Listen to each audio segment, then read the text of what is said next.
peu avancé. Amen. Mais aujourd'hui, comme c'est le premier dimanche de l'année, alléluia, c'était toujours une bonne chose de louer, d'adorer notre Seigneur. Alléluia.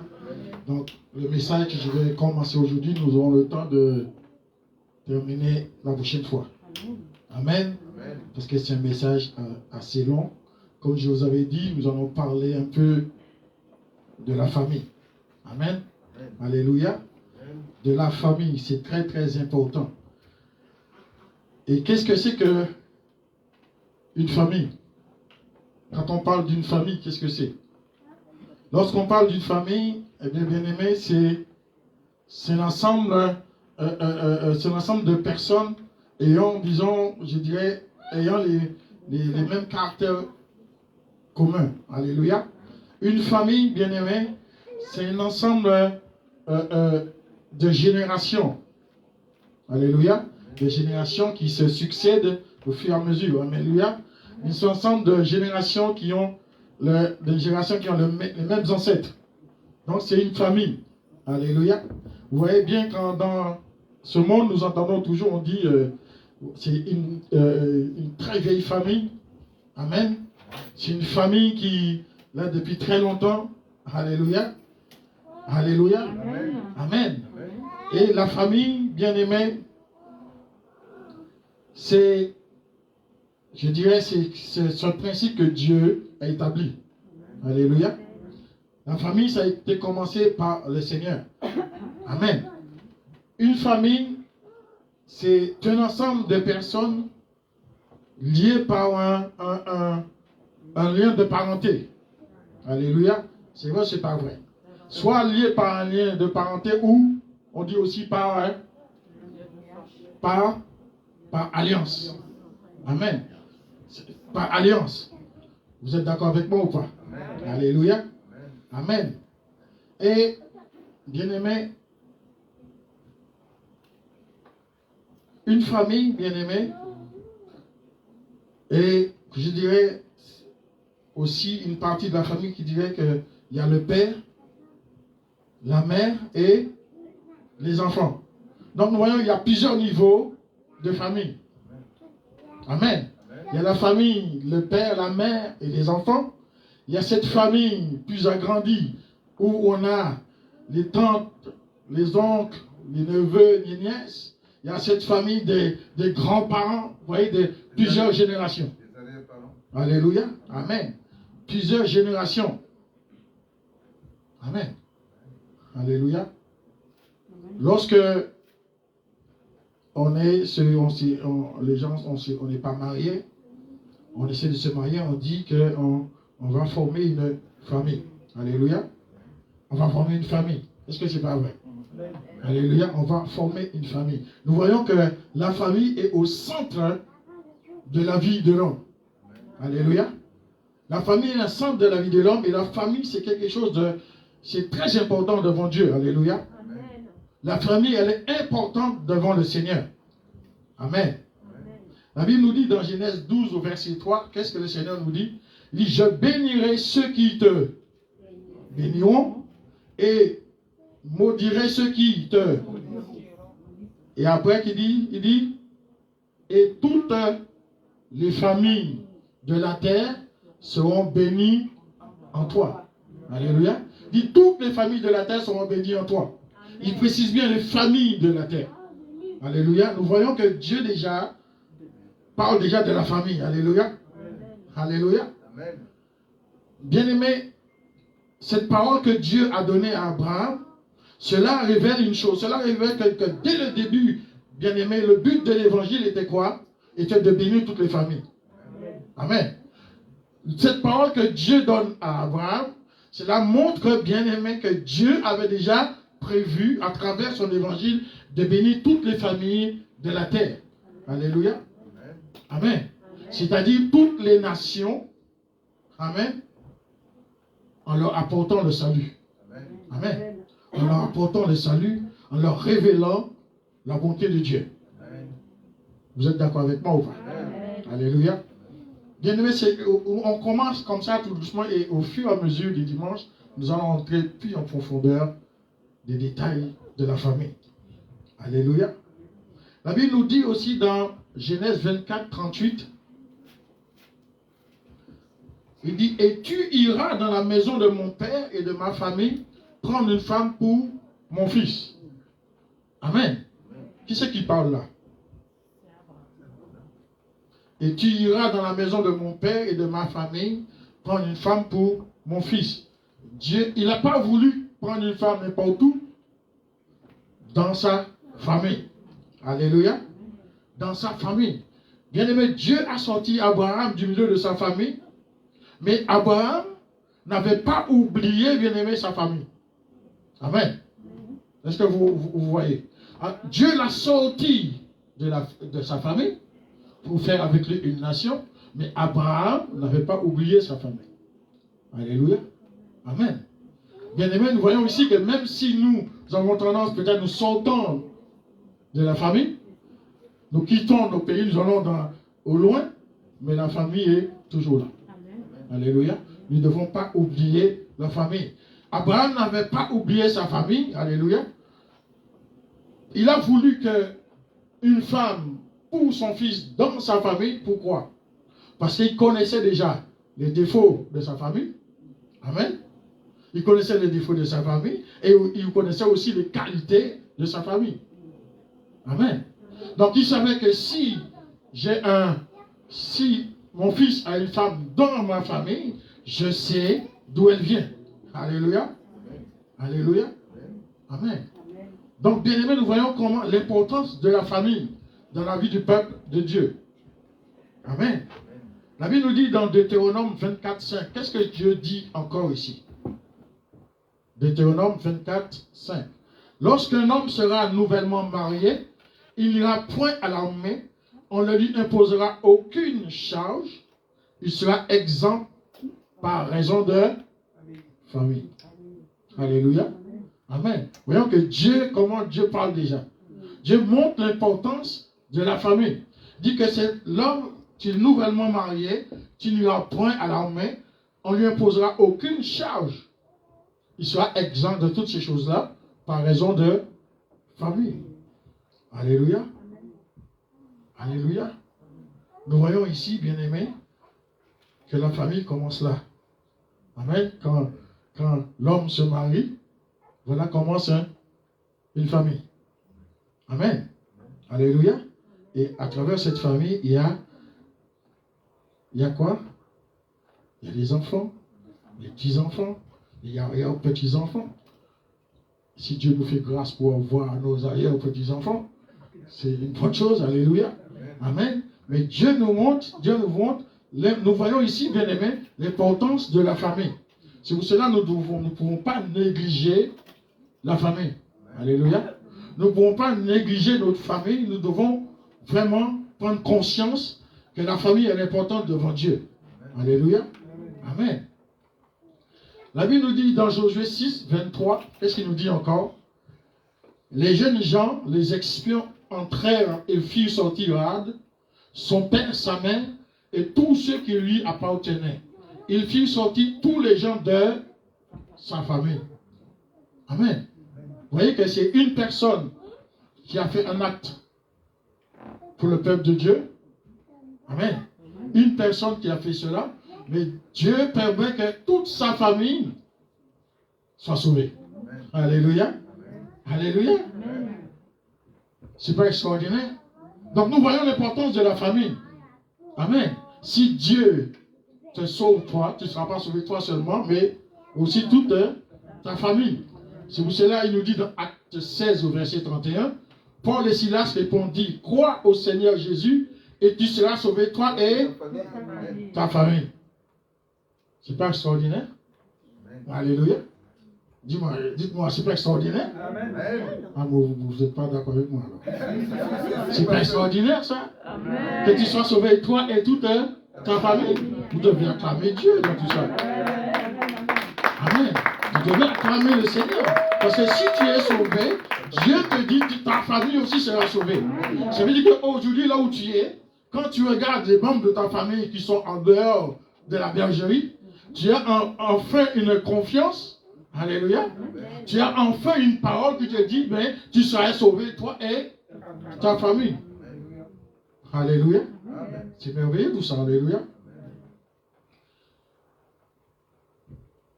À la lumière de ce que nous avons lu, nous voyons encore une chose, c'est que Dieu veut sauver la famille.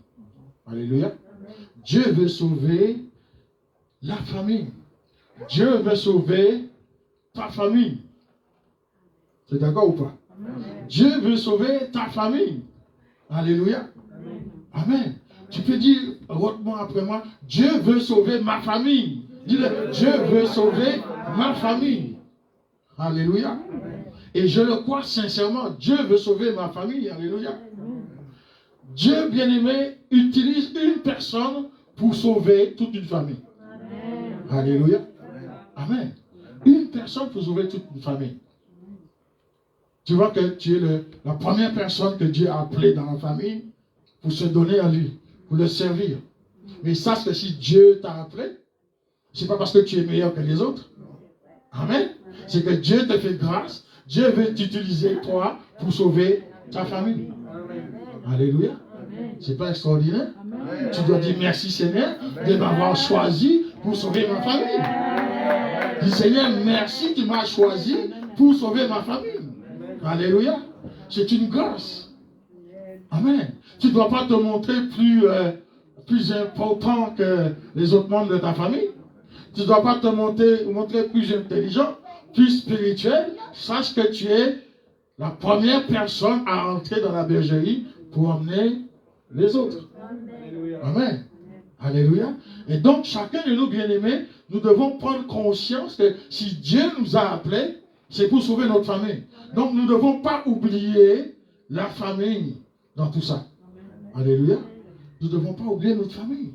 Papa dit, mais non, Dieu m'a amené dans sa maison, dans sa bergerie, et tant pis pour les autres, ils ne veulent pas croire, c'est leur problème. Non. Au contraire, tu dois avoir cela dans ton cœur, dit Dieu, tu dois sauver ma famille. Je dois tout faire afin que le Seigneur sauve ma famille. Alléluia. Amen. Si Dieu t'a appelé en premier, c'est pour sauver ta famille.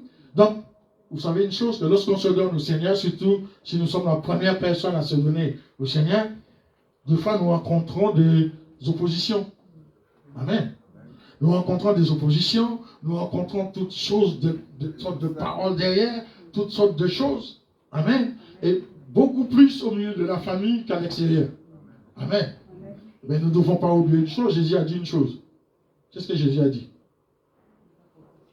Nul n'est prophète dans sa patrie. Alléluia.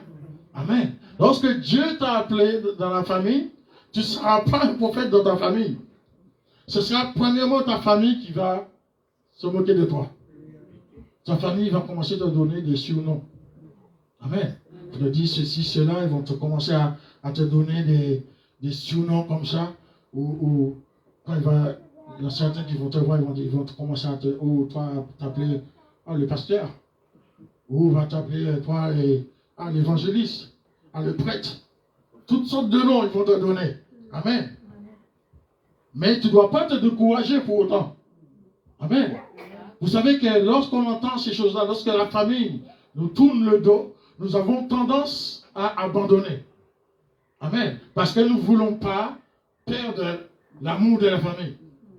Amen. Parce que ça nous embête que la famille nous rejette. Et on n'a pas envie de se faire rejeter par la famille. Donc il y en a qui arrivent à abandonner, à retourner parce que pour ne pas perdre l'amour de la famille. Amen. Mais bien aimé, nous devons comprendre une chose. Que si la famille me rejette, je dis, ce n'est pas grave. Alléluia. Parce que je suis là pour qu'eux aussi soient sauvés. Amen. Je dois me dire que si j'abandonne, eh bien ma famille ne sera pas sauvée. Amen. Je ne serai pas sauvé et ma famille ne sera pas sauvée. Alléluia. Donc cela doit m'encourager. Même si je suis rejeté, même si je suis insulté, cela doit m'encourager de tenir ferme, de me mettre debout et aller de l'avant, même si ma famille me rejette. Alléluia. Il y a une chanson qui dit ça, même si ma famille me rejette. Qui c'est qui connaît ça? Même si ma famille me rejette, je ne connais pas trop bien la chanson, je me rappelle juste ce passage-là. Même si ma famille me rejette,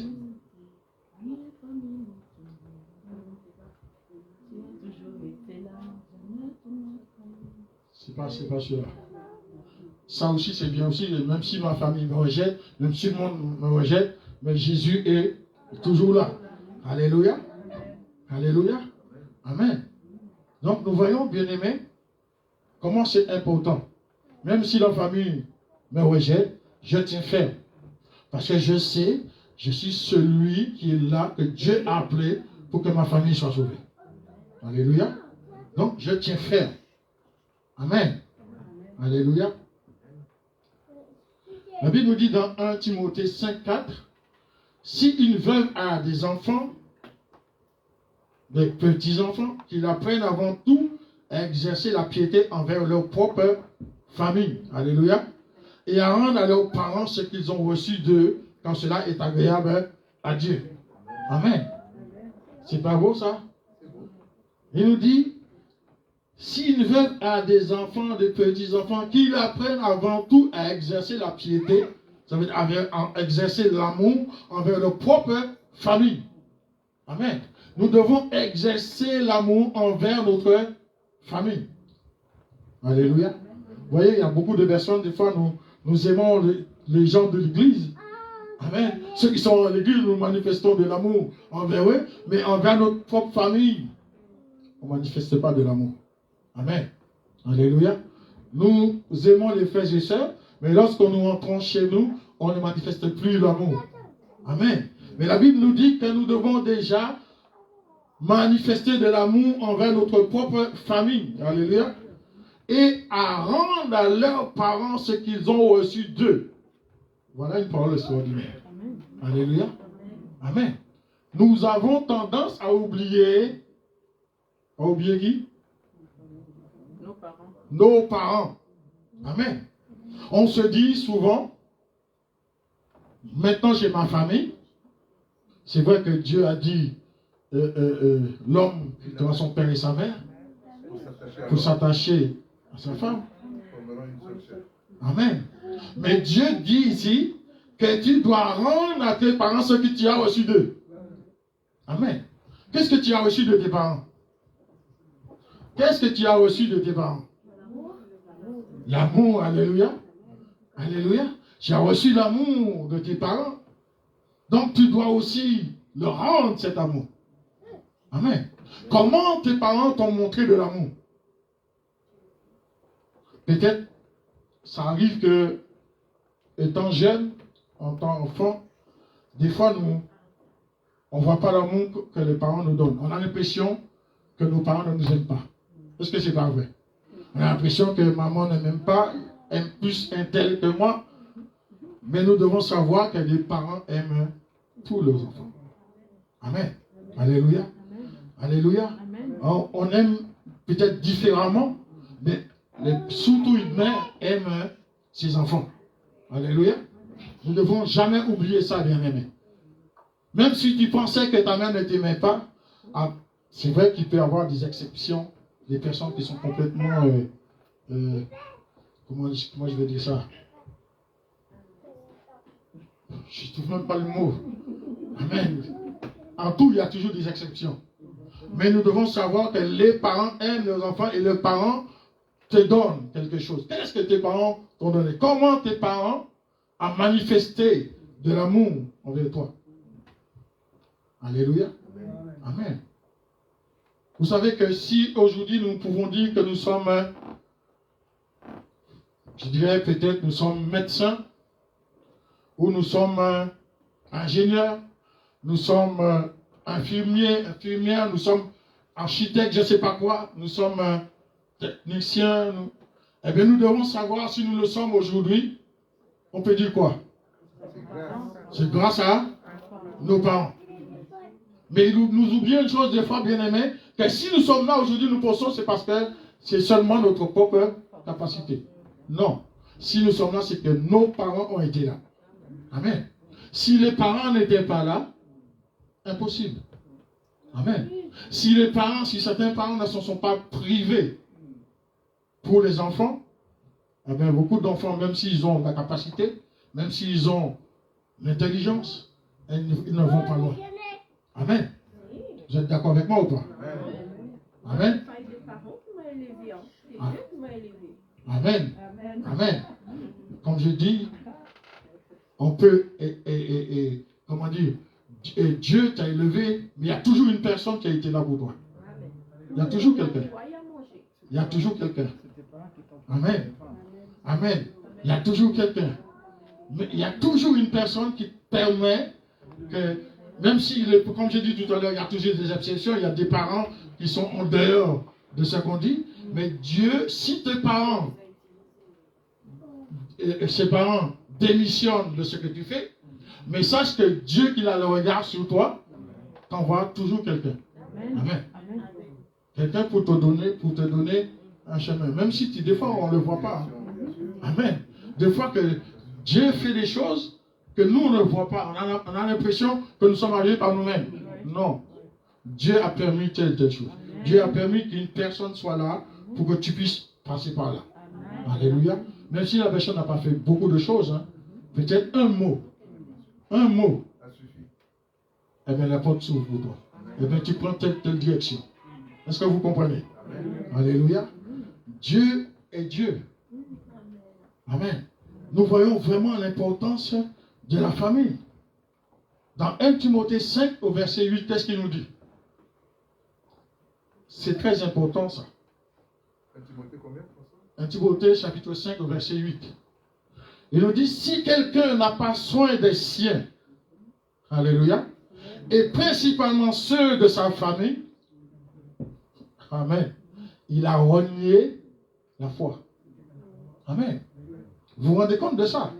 La Bible nous dit, si quelqu'un n'a pas soin des siens, et principalement ceux de sa famille, il a renié la foi. Amen. Il est pire qu'un infidèle. Est-ce que nous nous rendons compte de ça?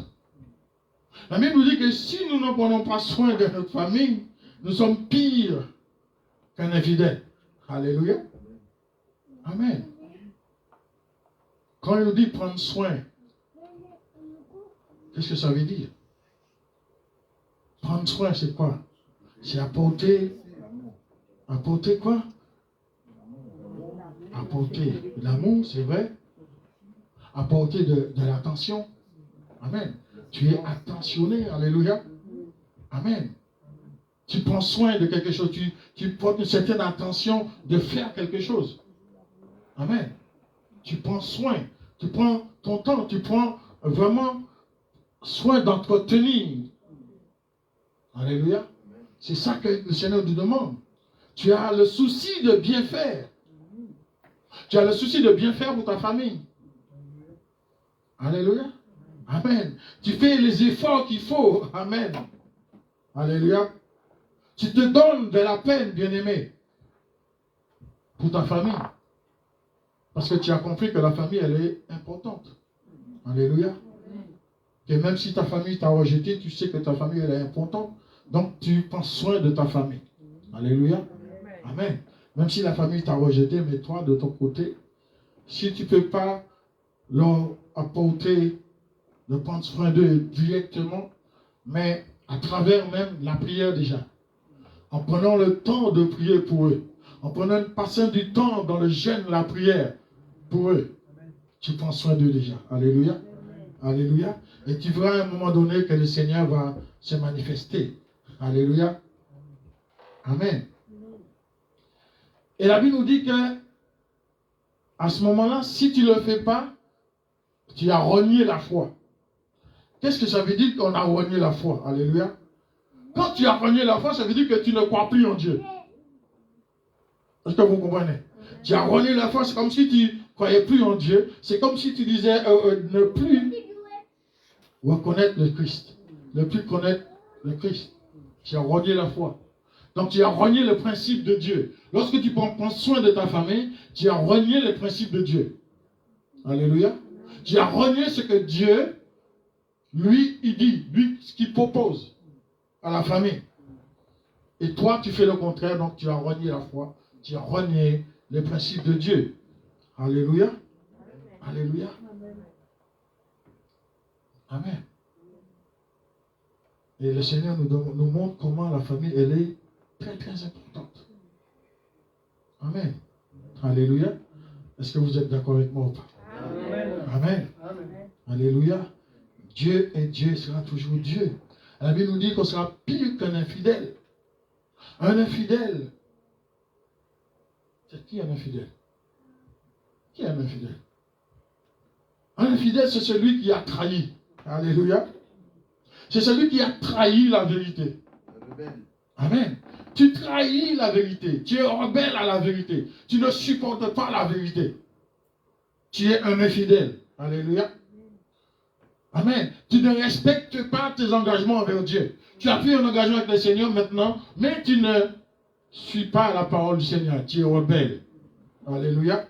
Tu as trahi la vérité. La vérité, c'est que tu dois prendre soin de ta famille. La vérité, c'est que tu dois tout faire pour prendre soin de ceux de ta maison. Alléluia. Amen. C'est vrai qu'aujourd'hui, dans ce monde, ce n'est pas toujours évident. Amen. Ce n'est pas toujours facile. Mais l'important, ce n'est pas toujours ce qu'on fait. Amen. C'est le cœur qu'on y met. Amen. Le cœur, on voit que tu as du cœur. Tu veux faire les choses pour ta famille. Tu veux prendre soin de ta famille. On voit que tu fais tous les efforts qu'il faut. Alléluia. Amen. Mais par contre, certains, tu n'en as rien à faire de la famille. Tout ce qui t'intéresse, c'est ta vie. Tout ce qui t'intéresse, c'est les choses pour te faire plaisir. Mais ta famille, tu mets de côté. Amen.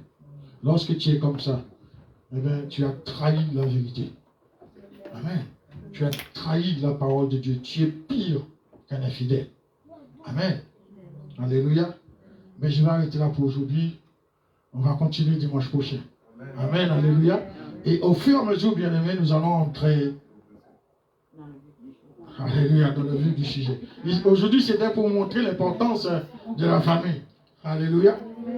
Et dimanche prochain, nous allons voir, bien aimés, le grand ennemi de la famille. Amen. La famille a un ennemi terrible. C'est pour cela que nous devons être vigilants. Amen. Amen. Mais que Dieu vous bénisse.